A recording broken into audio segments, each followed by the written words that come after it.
The newsroom on CNN Philippines. In the news, 400 Filipinos from Kuwait are coming home tomorrow, some of whom are escaping abuse from employers.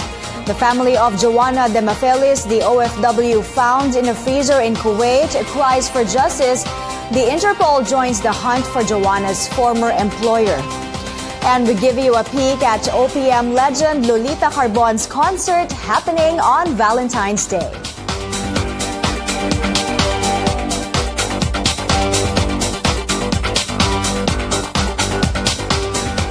Good evening, I'm Mai Rodriguez. Thanks for joining us. 400 Filipinos from Kuwait are going home to their families tomorrow. That's amid the government's ban on the deployment of OFWs to the Gulf state. Our Makoy Papioko tells us more. So there is a total ban now of workers to Kuwait. And I have given the values 72 hours. 72 hours to go there and pick up the Filipinos na gustong umuwi. Putting into action President Rodrigo Duterte's warning, the government is announcing on Monday a total ban on the deployment of overseas Filipino workers to Kuwait. Philippine Ambassador to Kuwait, Renato Pedro Villa, says this is to protect OFWs from abuse. Ang advice namin dito, kahit dun sa mga skilled workers, ay wag munang magbakasyon o umuwi ng Pilipinas habang wala pang further announcement or clarification. Villa also says about 400 repatriated Filipinos, including 18 children, will arrive from Kuwait on Monday.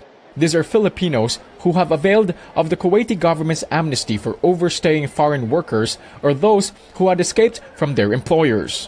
Villa says there are about 10,000 overstaying OFWs in Kuwait, many of whom claim they've been abused. Karamihan ng mga tumakas ay may complaint against their employers. Doon nga pala sa 10,000 na mahigit na 10,000 na Pilipino nag-run away o nasa labas, 8,000 doon ay mga domestic workers.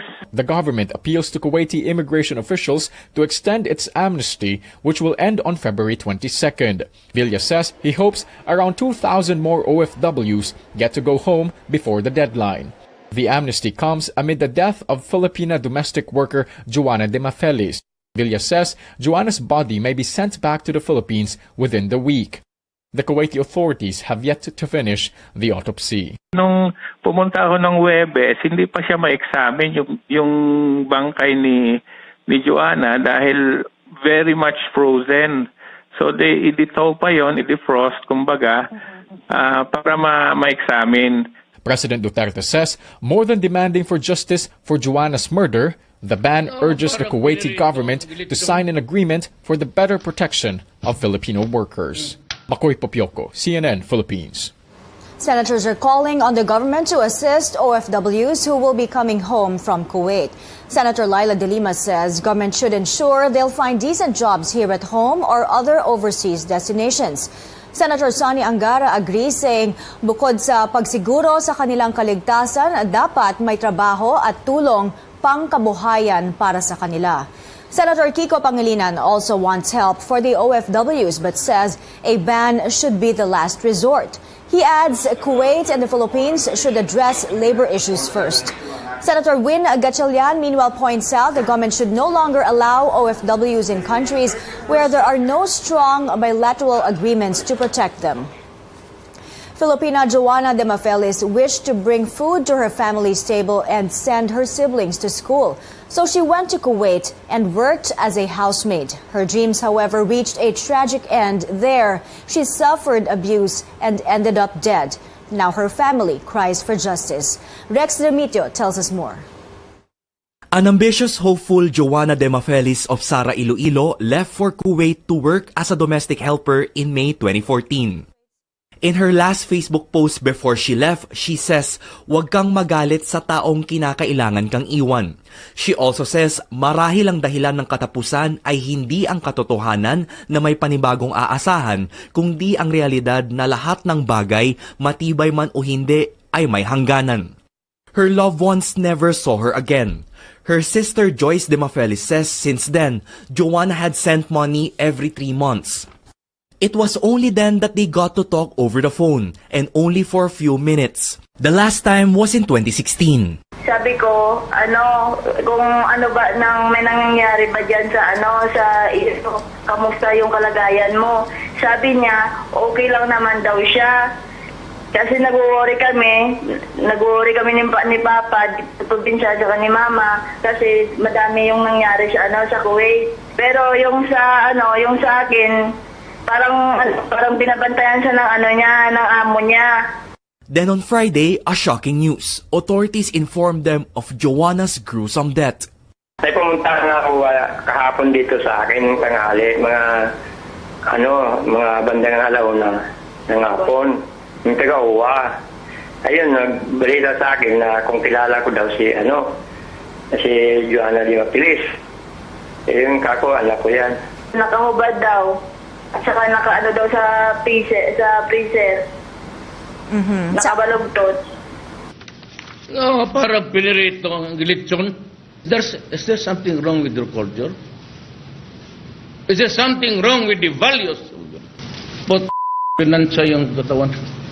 A fuming President Duterte blames the Kuwaiti government for not acting on the case. He stays firm on continuing the deployment ban of Filipino workers to Kuwait.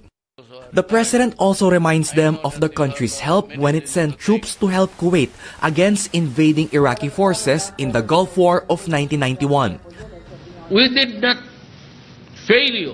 Or how come my countrymen are now suffering brutality, cruelty, and death? And you seem to be oblivious about it. He now wants the Labor Department to let distressed Filipino workers come home in 72 hours. Labor Secretary Silvestre Bello says he supports the president's position and calls for the signing of an agreement to protect workers in Kuwait. The Kuwaiti government should already sign the memorandum of an understanding that has been pending with them for the last 3 years. But for the family of Joanna, all they want is justice and to put her murderer behind bars. Rex Remitio, CNN, Philippines. The Philippine Embassy in Kuwait says the Interpol and Kuwait's Interior Ministry are looking for Joanna's former Lebanese employer. Moving on to sports news, in UAAP Women's Volleyball, the NU Lady Bulldogs defeated the UE Lady Warriors in 4 sets, 25-15, 18-25, 25-23, 25-19. NU remains undefeated in the league at 3-0. Jaja Santiago led the Bulldogs with 22 points. Meantime, Game 2 between the Ateneo Lady Eagles and the UST Golden Tigresses is still ongoing. The search for the most beautiful women to represent the country in international pageants has begun. Contestants in this year's Binibining Pilipinas showcase their talents ahead of Coronation Night. Makoy Popioko gives us the highlights. It was the night to flaunt their talent. 15 contestants showcased what makes them stand out in the competition. Beginning with reality show star Vicky Marie Rushton, who played the piano.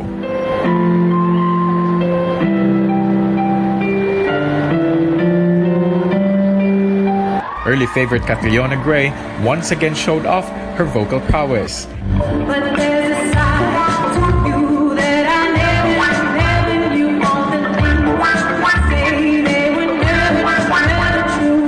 And it was the time to shine out only for former collegiate athlete Michelle Gumabao, but also for her pets. Gumabao did some tricks with her dogs.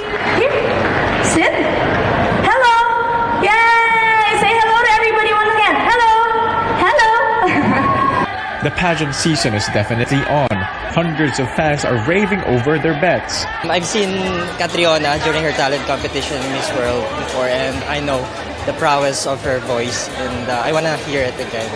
I'm rooting for Catriona, Eva Patalinhog, and Michelle Gumabao. There's a lot of girls kasi that's our considered front runners. The usual, Catriona, Eva, Ena Velasco is also should be there. Winona Buot, which is also Cebuana, and sino pa ba? There's a lot of names. Which of the beauties will bag the crown? It all happens on March 18th during the Binibining Pilipinas Grand Coronation Night. Makoy Popioko, CNN Philippines. This is the newsroom on CNN Philippines. Welcome back. A check on the weather. The tropical depression outside Philippine territory has intensified into a storm. Weather Bureau Pag-asa says the system is expected to enter the country tonight and will be named Bashang. Bashang has gusts of up to 80 kilometers per hour. It's expected to make landfall somewhere over northern Mindanao and southern Visayas tomorrow afternoon or evening. In news overseas, at least 19 people were killed and 65 were injured in Hong Kong when a double-decker bus overturned yesterday in the Tai Po area. Images from the scene showed the bus lying on its side with its roof appeared to have been torn off. The driver of the bus was arrested and he's now detained as the investigation continues. The Hong Kong consulate says no Filipino was killed or hurt in the incident. History is being made at this year's Winter Olympics, not just on the ice, but off of it too. CNN's Kim Hutchison explains. A historic moment Saturday. North Korean leader Kim Jong-un has invited the South Korean president to visit North Korea for diplomatic talks. He extended the invitation through his sister, Kim Yo-jong, who's visiting South Korea for the Olympic Games. This is a big deal. North Korea under Kim Jong-un, who came to power in December 2011, has been fortress North Korea. The fact that Kim has invited President Moon of South Korea to visit North Korea is a big deal, especially since Kim has yet to meet a foreign head of state. This would be the first meeting between North and South Korean leaders in more than 10 years. A senior research fellow at the Korean Peninsula Future Forum says the invitation is Pyongyang's way of trying to gain the upper hand. This is also Pyongyang's ploy to try to pull South Korea further away from the U.S. Saturday's invitation was extended during a meeting between the two countries at Seoul's presidential palace. Vice President Mike Pence has been in the region leading the U.S. Olympic delegation. On his flight back home, he said he's very confident the U.S. and South Korea will continue to pressure Pyongyang to abandon its nuclear ambitions. I'm Kim Hutcherson reporting. BMW is launching the brand new model of its popular X3 SUV.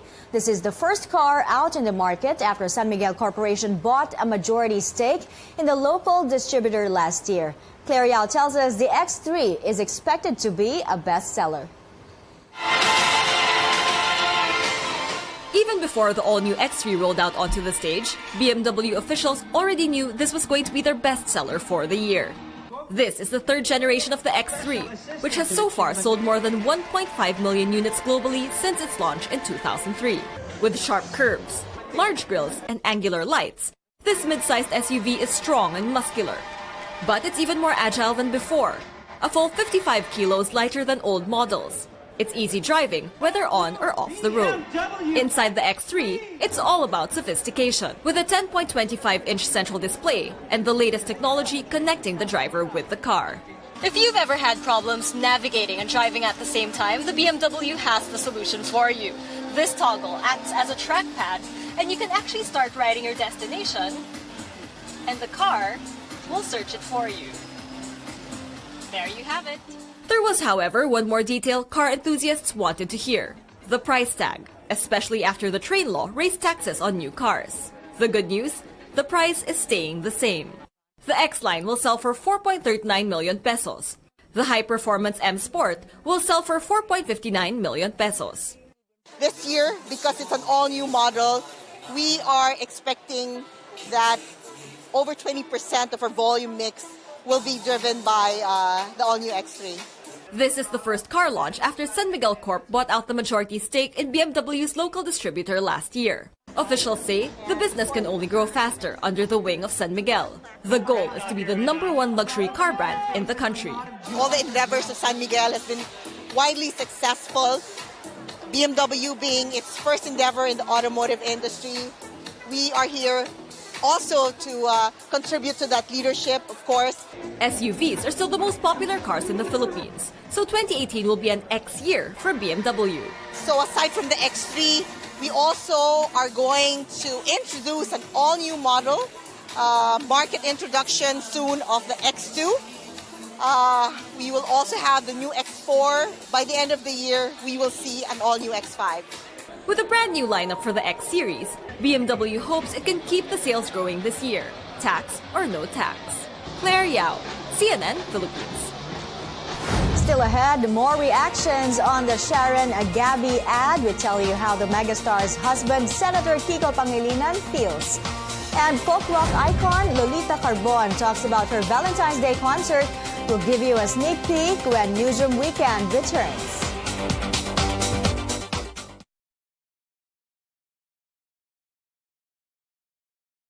To our viewers on Facebook Live, ayan, abangan nyo po si Lolita Carbon. Will be joining New Day. So may sneak peek po tayo mamaya tungkol sa kanyang Valentine's Day concert. At watch out for that. Also, yung reaction ni Senator Kiko Pangilinan doon sa Sharon Gabby McDo commercial.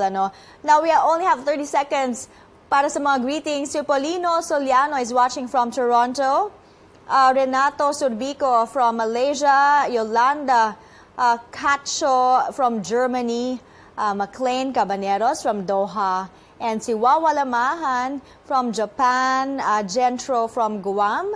Ray Escalante Thomas from Kuwait, and Nick Gallardo from Down Under. Thank you guys for watching. Stay tuned until the end of the show.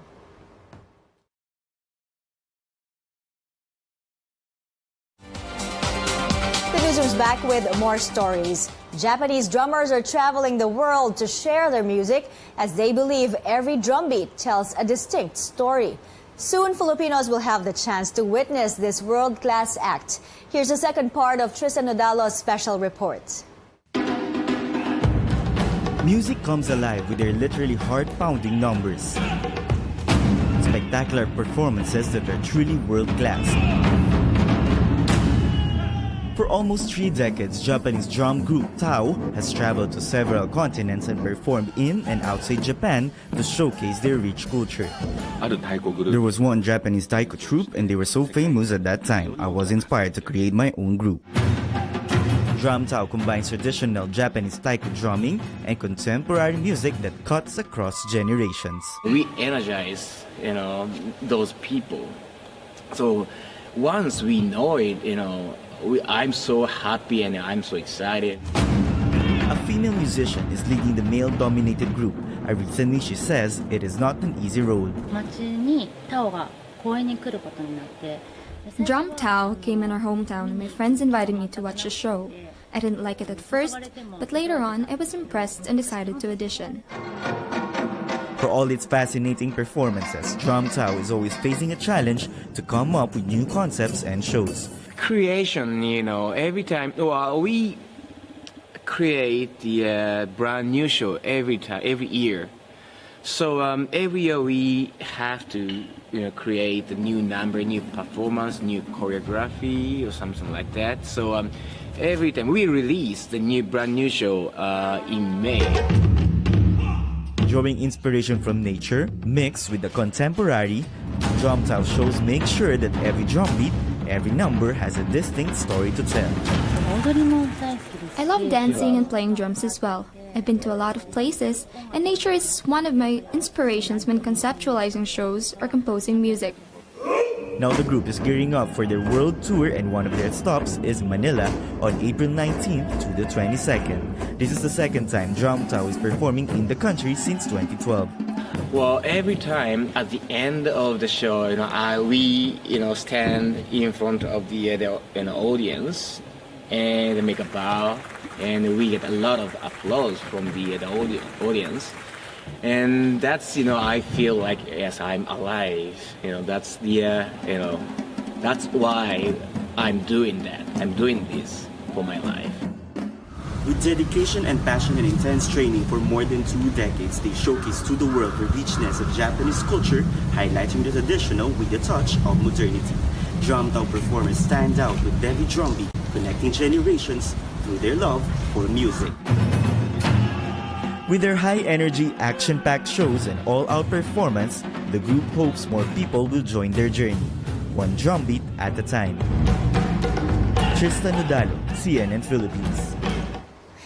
It's the weekend of everything that flies. That's in Clark, Pampanga, host of the Hot Air Balloon Fiesta. Balloons of many shapes and sizes filled the sky. Visitors were also treated to an airplane show, while some tried kite flying and paragliding.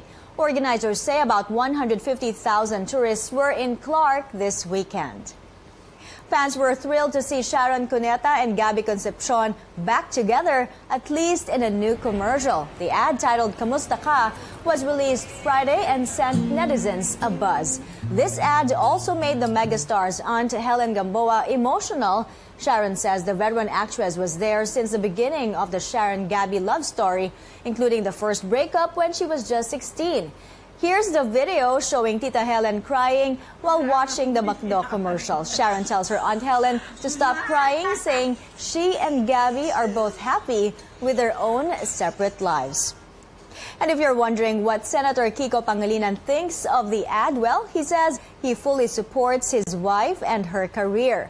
After 22 years of marriage, Senator Kiko says with confidence Sharon is still madly in love with him. In a radio interview, the senator was also asked about a possible Sharon-Gabby reunion movie. He says he's proud of Sharon's commitment and dedication to her craft. With Valentine's Day just around the corner, it's all about giving love through flowers. But with prices going up, just how do you choose which one to get? Rex Remitio takes us around Dangwa, the flower capital of Manila. Darwin Cain lied to his wife about going to work as he went to the Dangwa Flower Center in Manila instead. Darwin intends to propose to his wife again, this time with a bundle of white roses. He says they symbolize honesty. Medyo nung mga nakaraan, medyo alam mo, rocky yung relationship namin. So, naisip ko to para maayos. Han, mahal naman kita. Kita-kits later. Kyle Suarez also bought flowers for the special women in his life, his mother and grandmother. A chance to show my appreciation for them, especially raising me, both of them. Show of gratitude na rin. People have different reasons for buying flowers. But with Valentine's Day coming up, they all have one goal in mind, to express their love. Ito, bili na kayo ng bulaklak. Magaganda aming bulaklak. Bukan-buka na. But it will cost them. A bouquet of a dozen red, white, or pink roses sells for 1,300 pesos, while a half dozen costs 800 pesos. If you have extra money, you can buy a bunch of Ecuadorian roses. Red roses mean true love and passion.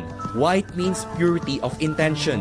Yellow is for friendship, and pink is appropriate for moms. But if you want to have them all, you can get the rainbow-colored ones. Just add 500 pesos. This beautiful sunflower bouquet, meanwhile, costs 6,000 pesos. But if you're short on cash, you can have this small but bestseller bouquet. Or if you want it extra sweet, get this chocolate bundle. Or how about this stuffed toy bunch? But the one flower above all, this preserved rose, which they say lasts for years, although it's nearly 3,000 pesos. Hindi rin po tao lang ang nagmamahal, pati bulaklak, nagmamahal mas sigit pa. To some, you say it with flowers, and no matter the color or kind, this will surely make you someone special on Valentine's Day. Rex Remitio, CNN Philippines. Now, a music icon pays CNN Philippines a visit. Former Asin frontliner Lolita Carbon talked to our Christine Jacobs-Andejas and Claire Sildran about her beginnings, the stories behind her biggest hits, and her struggles in juggling motherhood and a successful career. She also gave us a taste of what to look forward to in her upcoming Valentine concert. Siyempre, sino ba naman ang gustong lumalayo sa kanila yung mga kids nila? But then, you know, ang ano ko lang naman talaga ay if pag may time ako na to talk with my kids like that, I go out with them. Hindi sila lahat lumaki sa akin. But yung panganay ko nasa akin, you know. So, yun lang yan. And still, sila pa rin yung magiging inspirasyon mo kahit na sabihin mo pang you're a failure as a mom or a failure as a wife. Mas failure ako maging wife. Yeah. Kasi yun na nga eh, kung sana lang walang pagpipilian eh. Like, you can do it naman. You can. Diba? But yun nga lang na naiinis ako. Now, why do I have to choose? Mayroon lang akong hiniling sa aking pagpanaw, sana ay tag-ulan.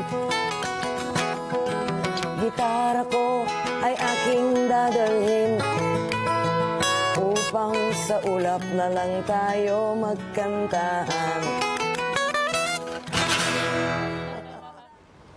You can catch the full episode on New Day tomorrow at 6 a.m. That's what's happening in the newsroom this Sunday, February 11. I'm Maya Rodriguez.